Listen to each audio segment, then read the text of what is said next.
Okay, आज जो हम पढ़ने वाले हैं उसमें से जो सबसे पहला टॉपिक होगा हमारा वो होगा जी navigation bar.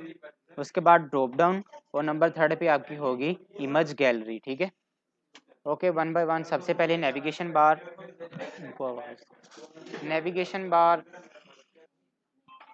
Okay, navigation bar जो है इसके अंदर दो तरह की नेविगेशन आती हैं। ठीक है, एक तो आपकी होती है ये वर्टिकली नेविगेशन। ठीक है, नेविगेशन का बेसिक मतलब अगर आपने रोड पे भी देखा हो तो एरो से बने होते हैं, यू टर्न का एरो बना होता है, लेफ्ट राइट का एरो बना होता है, उसको हम नेविगेशन ही बोलते हैं। ठीक है, तो यहाँ पे इसी तरह हमारी वेबसाइट्स के अंदर भी नेविगेशंस होती हैं। ठीक है, उन नेविगेशंस को यूज़ करके हम एक पेज से दूसरे पेज पे जंप करते हैं। ठीक है, एक पेज से दूसरे पेज पे मूव करते हैं। ठीक है, तो इसी तरह अगर हम अपने वेब पेज के अंदर डॉक्यूमेंट के अंदर जो है वो नेविगेशन बार्स हैं उनको बनाना चाहते हैं तो हमारे पास दो तरह की नेविगेशन बार्स होती हैं, एक होती है वर्टिकली, दूसरी हॉरिजॉन्टली। ठीक है, तो आपके सामने मैं दोनों को ही डिज़ाइन करने वाला हूँ। ठीक है, समझ आ गई नेविगेशन बार होती क्या है, बेसिकली इसका यूज़ क्या है।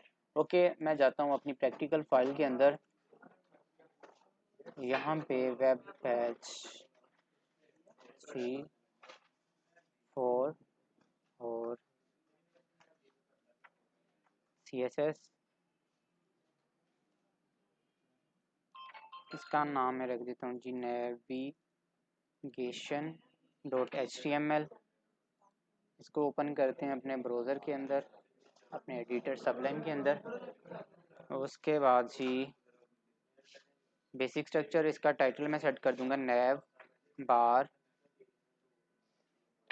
With CSS।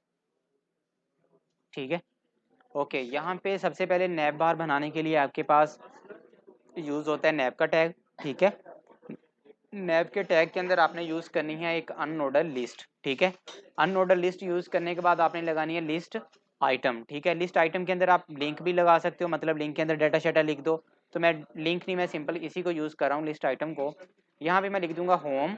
जो हमारे बेसिक होते हैं मैं उनको बनाऊंगा सबसे पहले, होम। उसके बाद अबाउट, उसके बाद जी कॉन्टैक्ट,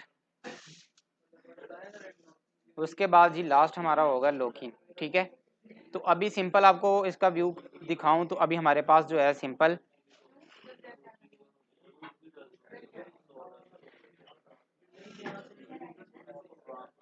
हमारे पास ऐसे शो हो रहा है। ठीक है, तो यहाँ से ये जो मार्जिन पैडिंग आ रही है इसको भी मूव करना है और ये मेरे बुलेट्स को भी मुझे मूव करना है। ठीक है, मुझे ये वाली चीज़ बनानी है।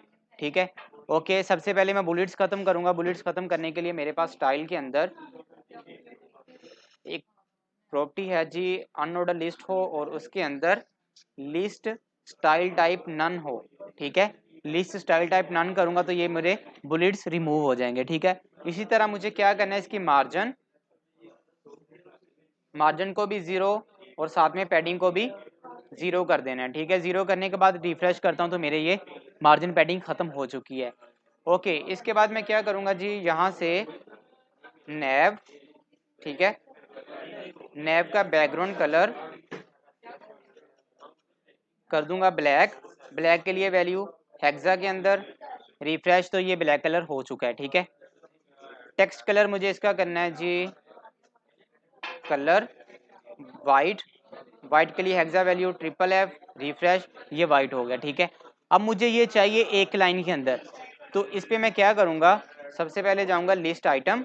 ठीक है, लिस्ट आइटम हो तो देन क्या कर दो जी display inline block. Inline block करूंगा तो क्या होगा, एक लाइन के अंदर ब्लॉक की फॉर्म में डिस्प्ले हो जाएंगे। ठीक है, क्लियर है यहाँ तक। उसके बाद एक प्रॉपर्टी आज जो एडिशनल पढ़नी है वो हमने पढ़नी है यूनिवर्सल सिलेक्टर। स्टैरी का मतलब होता है हर चीज़, मतलब यूनिवर्सल सिलेक्टर हर चीज़ का मतलब आपका अनऑर्डर लिस्ट भी, नैब बार भी, लिस्ट आइटम भी। आपको मैंने बताया था कि कुछ चीज़ें बाय डिफ़ॉल्ट होती हैं। ठीक है, अब यहाँ पे आप चेक करें, यहाँ से मार्जिन और पैडिंग बाय डिफ़ॉल्ट आ रही है। ठीक है, अब इस चीज़ को रिमूव करना चाहते हो तो स्टैरी का मतलब हर चीज़, मतलब बॉडी भी इसके अंदर इंक्लूड है। तो यहाँ पे क्या कर दो, मार्जिन और पैडिंग दोनों को 0 कर दो।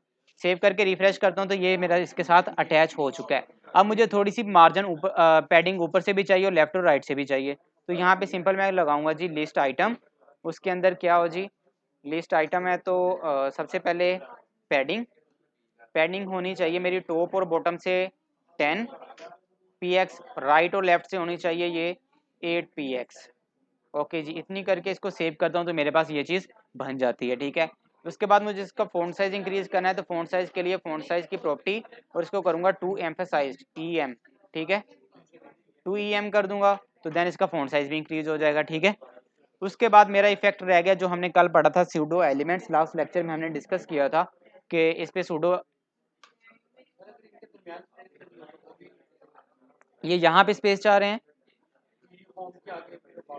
जी। अगर आप यहाँ पे स्पेस चाहते हैं तो यहाँ से जो पैडिंग है आपकी लेफ्ट और राइट की, इसको इंक्रीज कर दें। मैं 12 पिक्सल करता हूँ तो ये स्पेस इसकी इंक्रीज हो चुकी है। ठीक है, इसी तरह आप टॉप और बॉटम से करना चाहते हैं तो सिंपल इसी को इंक्रीज कर देंगे तो आपके टॉप और बॉटम की भी इंक्रीज हो जाएगी। ठीक है, ओके। अब मुझे क्या करना है कि इसी लिस्ट आइटम पे एक होल्ड ओवर का इफेक्ट लगाना है। लिस्ट आइटम हो और उस पे होल्ड ओवर हो तो देन क्या करना है जी, आपने सबसे पहले तो बैकग्राउंड कलर चेंज, बैकग्राउंड इसका रेड कर रहा हूँ A00। ओके, अब मैं इस पे होल्ड ओवर कर रहा हूँ तो आप इसका चेक करें बैकग्राउंड कलर चेंज हो रहा है। ठीक है, आपने इसी लिस्ट आइटम की जगह एक एंकर टैग लगा देना और इसके अगेंस्ट आप कोई भी लिंक लगा सकते हैं। ठीक है, इतने में कोई भी कंफ्यूजन आपको? हाँ जी, कोई भी मसला? ओके, हाँ जी, हाँ जी, लिस्ट आइटम के अंदर एंकर टैग लगेगा आपका।